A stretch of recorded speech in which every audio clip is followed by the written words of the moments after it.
To do the experiment in the lab, you'll need to use timers as well. There are various kinds of timers in the PLC, but one popular timer or one common one and easy to use is a T-on, and in this category there are again a number of others that we shall see.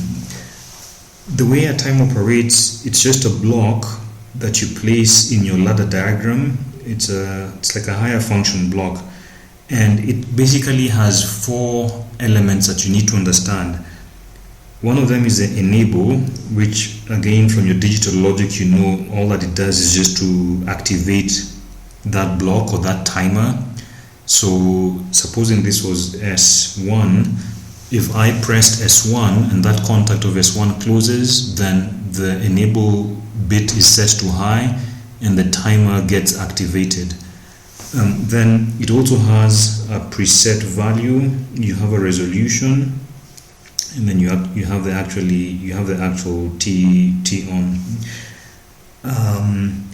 The resolution is usually one of various amounts of resolution, and it basically tells you in what intervals the timer counts. So you could have a 1 second, the timer can count not in 1 second but millisecond. You can count in intervals of 1 millisecond or 10 milliseconds or 100 milliseconds, depending on the kind of timer that you choose.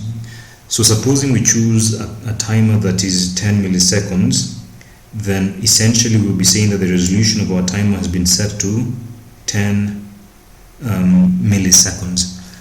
The preset value is just how many times it should count before the timer goes on from the moment that the timer is enabled. So from the time of enabling until you can conceptualize this as having an output, though there's no physical connection that you will see, but from the time the enable goes high, the timer will count a certain fixed number of intervals, and in this particular case I've set the interval to 10 milliseconds, and when that number of intervals have passed, then the timer itself goes high.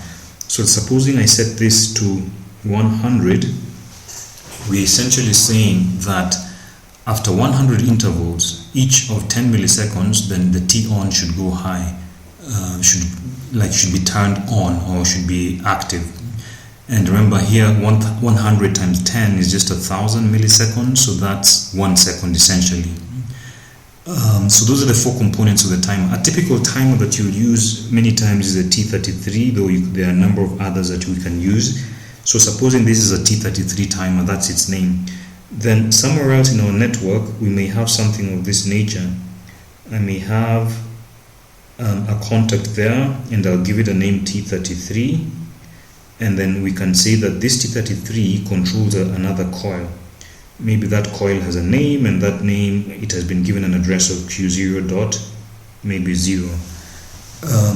So what this one here means is that when I press S1, that contact of S1 closes, and then 1 second later, 1 second later, this T33 contact will close because it's being controlled by the T33 timer. So everything else in our ladder diagram that is labeled T33 will be controlled by the T33 timer. So when the timer has reached its full count, then this contact closes, the one at the bottom, the T33. When it closes, Q0.0 goes high, or the coil is energized. So if in my PLC I was tapping from Q0.0 and connecting Q0.0 to a lamp or an LED, when I press S1, 1 second later, the lamp would come on. And now with this, I can play around and increase the time. I can make it 10 minutes, 1 minute, an hour. So you're controlling things based on some timing function. And the timer is really that simple, but you can now use very clever ways to connect it up and put it together. Let me put another component over here. You can there's a special kind of contact which helps us to compare logic or to compare different bits, and it usually looks like this. So I can have something, let me just extend it for more space. So if I had, there's a special kind of contact, I'm drawing it bigger but it's just same size. Supposing I had something of this nature, and this is going now to Q0.1, you can have compare bit logic. So over here I could say this is still being controlled by T33. If I left it as it is right now, what it means is that when my S1 is pressed, Q0.1 and Q0.0 would go high after 1 second. 1 second being 100 by 10 milliseconds, which is 1000 milliseconds. But there's a special kind of contact and many kinds that we can use. Like there's some which you can specify, like this is greater than, say, or equal to an integer value. You'll see them in the software. You can choose such a contact. And I can put over here some specific value, say 50. It can be any integer value. What this over here means is that that contact, which I've labeled to 33, is also controlled by the T33 timer. But then it means that when the timer reaches a certain value, or as long as the timer count is greater than or equal to 50, then that contact should close. As long as the timer is greater than or equal to 50, that contact should close. And if that contact closes, Q0.1 will go high.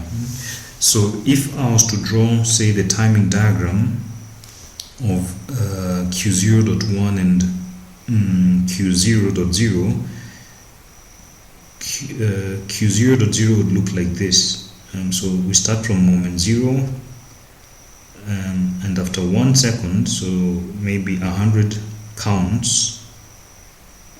How do I write it? Let's say in this particular case, let's say 1 second, Q0.0 would go high and then stay high. So this is Q0.0. But in the case of Q0.1, it would start at 0, it would be low, and then after 50 counts, which in this particular case is 0.5 seconds, it would go high and then just stay high until the timer is disabled in both cases.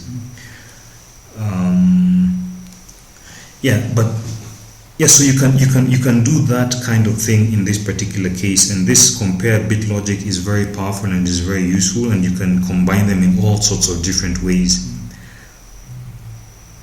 Now, this circuit can be complicated, and it's in the manual. I pointed you to a place where that is explained. I'll change a few things and you try to just follow what happens. Supposing I make this normally closed at the top left over there, and then I give it an address, which is, I want to change this address from Q0.0 and make it M0.0. Then I also give S1 right now an address of M0.0.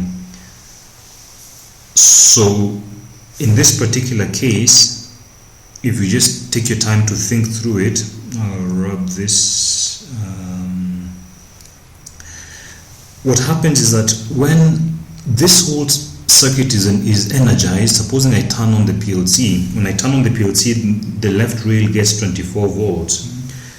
And then because S1 there put is now M0.0, and I don't need that S1 switch, maybe now there's no external interface there. The moment I supply the left rail, meaning the moment I put my PLC in run mode or supply it, then immediately the timer starts counting because the enable goes high immediately. And then 50 seconds later, Q0.1 goes high. Not 50 seconds, sorry, but half a second later, because that's 50 times 10, which is 500 milliseconds. Because of this compare bit logic, Q0.1 goes high after half a second. Then 1 second, at the full count, because this T33, this contact has not been qualified, so it just means that it will close at the full count of the T33 timer. M0.0 will go high. So if I was to draw a timing circuit, let's say it has spaces of half a second. So at time 0 for, and over here I'm looking at Q0.1, and this is 0.5 seconds, 1, 1.5, and then 2.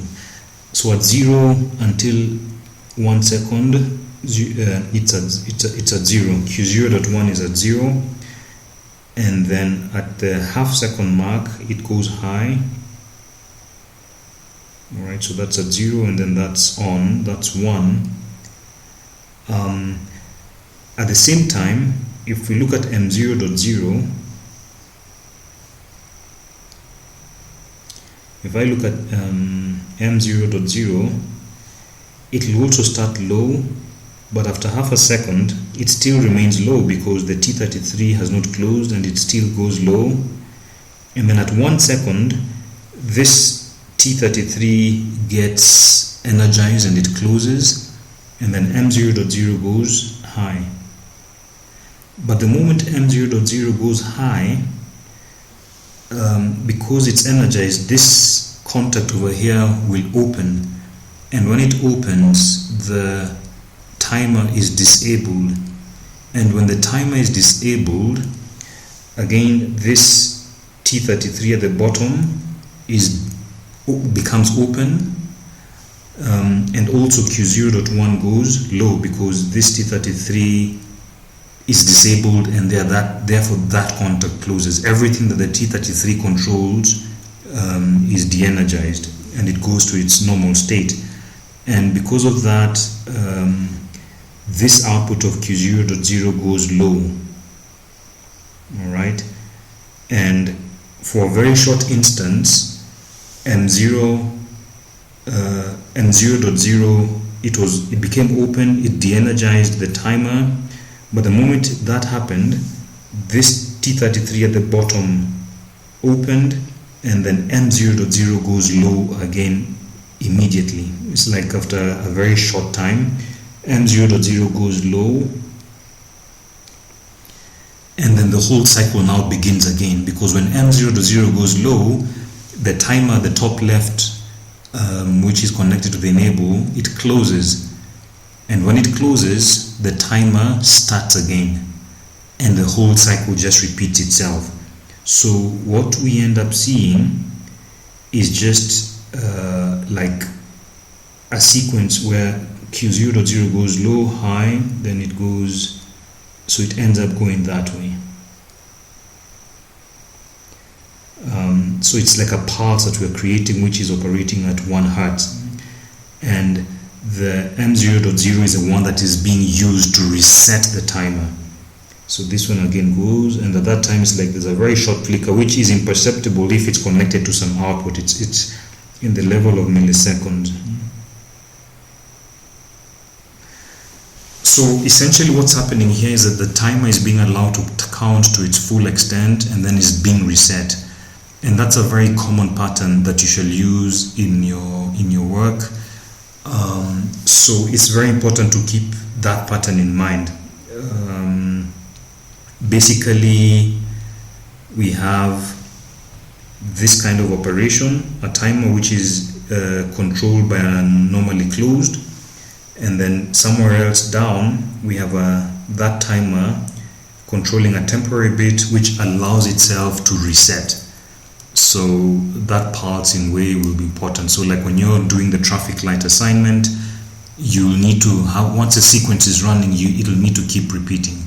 Notice that in a ladder diagram you can have several timers and each of them controlling different things, but there's some rules about how you should place timers in a ladder diagram. Those ones you shall discover when you're using the software. It's just a Siemens artifact, and you'll have to be familiar with how Siemens allows you to place timers. That one I don't explain here, but it's something that you can discover as you're doing the actual lab. Fine, so I think that's it with the elements I wanted to introduce. You shall now discover more of them. I'll make one other short video which shall just explain a few things, and then I'll also show you basics of how to use a software so that when you're in the lab you somewhat hit the ground running.